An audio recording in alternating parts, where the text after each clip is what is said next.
Every time he goes, Logie, you better wear a raincoat. I'm like, I'm 5. I'm like, Dad, what's a raincoat? He's like, you better wear a condom when you're fucking around with girls. I said, why? Whatever. He goes, no, these girls are going to try to make you fuck without a condom. You better wear a condom. And every time they tell you not to, picture me over their shoulder like this. And he did. No! So every time a girl, well, it's Josie now, but in the past, every time a girl was like, we don't need it, I picture Greg Paul and then I send the girl home. How can you have sex after picturing Greg Paul? I thought you were going to say you pictured Greg Paul and then told the truth and didn't wear the condom anyways. No, it worked. No, it worked. You did for a while. That's still better than my experience when I had the talk with my dad. My dad, I was 13 coming back home from LA Fitness. And I came from a great Christian home. Honest to God, well, my mom, it was a virgin until she was married, 100%. My dad, on the other hand, might have lost it a couple of years before we met. I didn't find this out until I was 13 on the way back. And I thought, you know, like when your parents quiz you, they do this shit. They pretend like they're like siding with you and then you like fess up and then they punch your teeth out. You know that? Oh, yeah, of course. Yeah. Yeah. So I thought he was doing this to me. You know, like when you're like, oh, you probably drank with your friends. It's no big deal. Like, yeah, I had a drink and they smack you. I knew it. Oh. That's what I'm saying. So I thought. What a motherfucker. Yeah, that was my life. Classic. He baited you into this. No, Georgie, we all done it.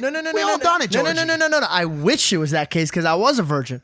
FYI, for those people that want to jump in my life, I lost my virginity at the age of 19 when a girl, I would never say her name, Carmen, cheated on me. And with my best friend, I would obviously never say his name, Martin. And so I let that shit go and I was like, you know what, fuck this, I'm gonna have sex. And so I had sex randomly enough in a very illegal spot. And so, but anyways, backwards, I'm 13. My dad turns to me. He's like, you know, like the sun's glistening on his bald forehead. And he looks at me and he goes, son, you know, if you ever need a rubber, you don't ever have to be ashamed. You could come to me. I want you to be protected. What a guy. And I thought he was quizzing me because I come from a Christian home and Jesus wouldn't like that. So I turned to him. I go, Father, you keep your rubber.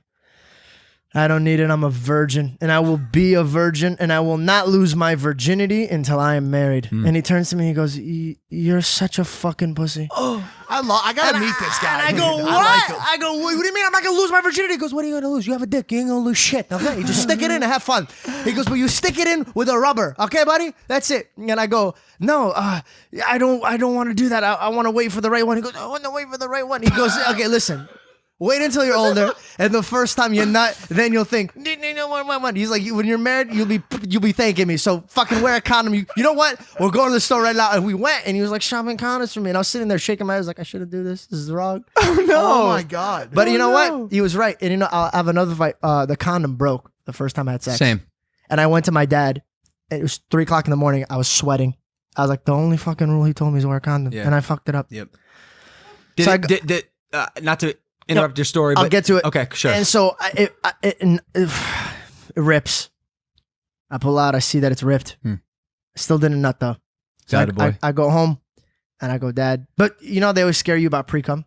Oh yeah, it's still a chance. God almighty. Exactly. So I sit there and I'm fucking sweating my ass off. And my dad's watching TV 2:00 in the morning. This is when you don't fucking talk to him, by the way. Don't talk to my dad at night. He's unwinding. Loves his infomercials. Really? Loves it. QVC. Loves it. Dyson. I turn to him. I go, Dad, I had sex the first time. His eyes lit. Oh my God. How was it? Was it great? You loved it? I go, Dad, before you get too excited, the condom broke. He looked me in the eyes. He goes, did you nut? And I go, no. He goes, no, who gives a fuck? I go, Dad, I can still pre-cum. He goes, pre-cum. He goes, listen, if you're that lucky to get this bitch pregnant on the first try over pre-cum, he goes, don't ever fucking wear a condom again. Why is your dad a character from Goodfellas, the movie? Like, bro. You're not even Italian. When I if you got so lucky to get this bitch pregnant with fucking pre-cum, I swear to fucking God, Georgie, we go down to Atlantic City, we put it all on 7. Like, what the fuck is that? Logan's met my dad. Justice met my dad. When I open up about liquor store conversations, oh my God, he's a legend. He's a fucking legend. He is a legend, and his name is George too. Yep, I'm a fucking junior. George. I gotta meet his this actual guy. name is Goetigis. That's Assyrian for George. That's awesome. Yeah, it's pretty cool. That's a dope name. Goetigis? Is that like Your what dad is a god. Is that what George? Is that what George evolves into? Speaking of, this is George. This is Goetigis. He has a Blastoid powered water pack on his back at all times. Oh fucking god! What a great show. Yo, but listen, at least you didn't nut with the condom broken because that has happened to me a couple times. Of course, because you And can't all of a tell, sudden, bro. all of a sudden, Wait, you can definitely feel no, the you difference. can. No, but listen, sometimes if you're but fucked up, especially. it's a timing thing because as you approach the promised land, ain't nothing stopping you. It's called the point. It's called the point of no fucking return. So say you're 10 strokes out, the thing breaks. The only thought in your mind is like, well, I was wearing a condom. That's a good start. Like, I don't know if I still am, but there's been a couple times where I pulled out and been like, oh, this thing's demolished. It's just the ring. You know the little ring that's Michael, left? it's an all too familiar story that I'm uncomfortable with.